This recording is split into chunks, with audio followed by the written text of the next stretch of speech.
Hey kids, it's John, and it's time for our weekly Big Idea devotional lesson. So before we get started, make sure that you have a couple pieces of paper and something to draw with. So go ahead, if you need to pause the video and go get those things so you can participate in an activity with me, okay? So go get it. Now that you've got those things, I want to challenge you to draw a perfect circle using your non-dominant hand. So I usually write with my right hand, okay? So I'm going to try to draw a perfect circle with my left hand, okay? And so I want you to do the same. So here's what mine is going to look like.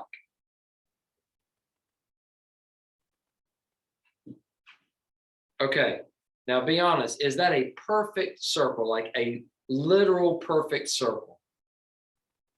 It's not as bad as I thought it'd be, but it's not.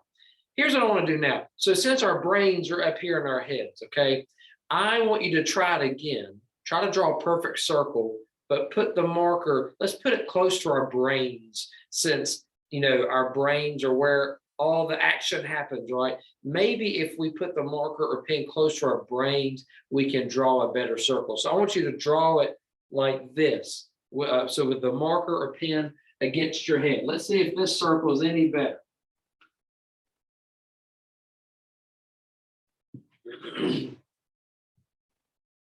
I don't know about you, but mine didn't get any better. So now I'm going to let you use your dominant hand. So now use your right hand, or if you're left-handed, use your left hand.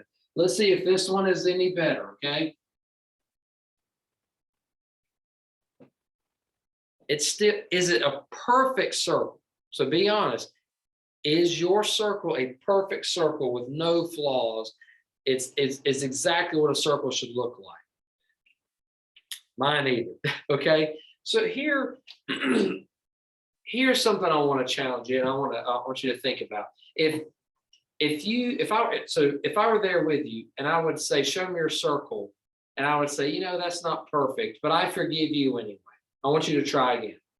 And then you drew another circle, and I said, that's not good enough, but I forgive you anyway. Let's try again. How many times would you want to hear that before it got a little old, or before it started to maybe even hurt your feelings?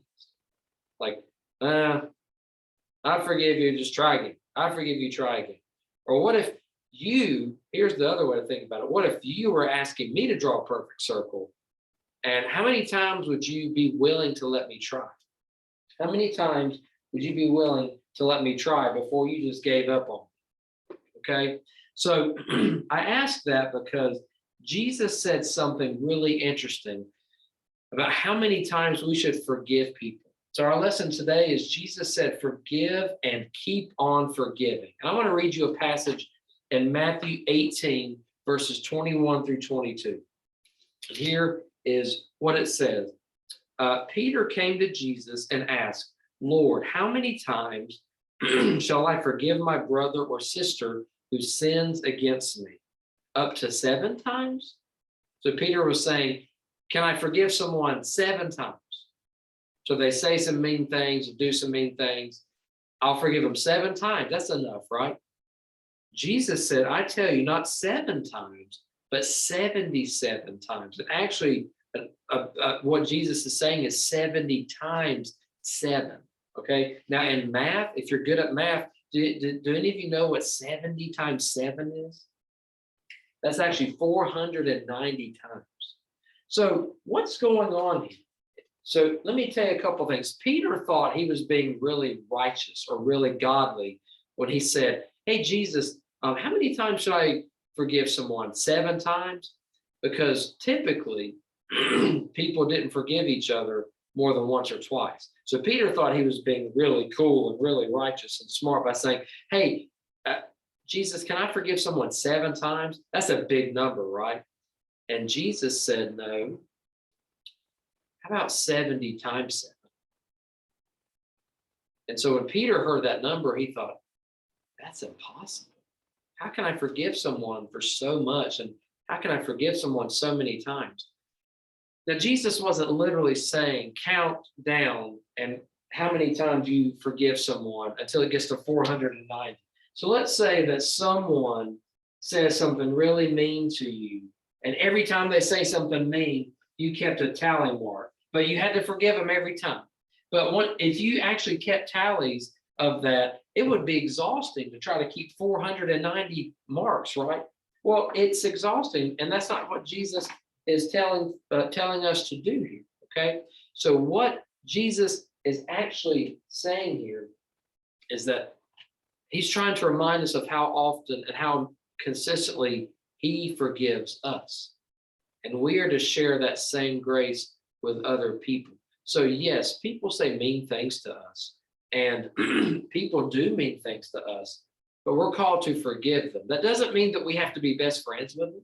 It doesn't mean that we have to hang out with them all the time, because sometimes people are just mean and they want to be mean, but it's still important for us to forgive them. Why is it important for us to forgive? Why should we forgive others? Because Jesus forgives us. You know, we do things that don't make Jesus happy, and we make choices and say things to other people that aren't the best choices. And yet, when we say, God, forgive us, every time we ask that, Jesus forgives us. So, why should we forgive others? Because Jesus forgives us, and that forgiveness never runs out. So, our forgiveness should represent and model and mimic who Jesus is. So, yeah, people say mean things to us, but we're called to forgive them. That means we're called to let go of that feeling that we have towards them where we don't like them, or that feeling we have where we're like, I can't believe they did that. We're called to let that go. That's hard to do, but the only way we can do it is if we know that we've been forgiven by Jesus. And then we want to forgive other people more. So I know this is tough, but I want to challenge you and encourage you to remember that Jesus has forgiven you and you can forgive others. If you have questions about this, let me know. I have your parents reach out to me and let's talk about it. Talk to your parents about this. But I hope that you guys have a great week, and I can't wait to see you next week.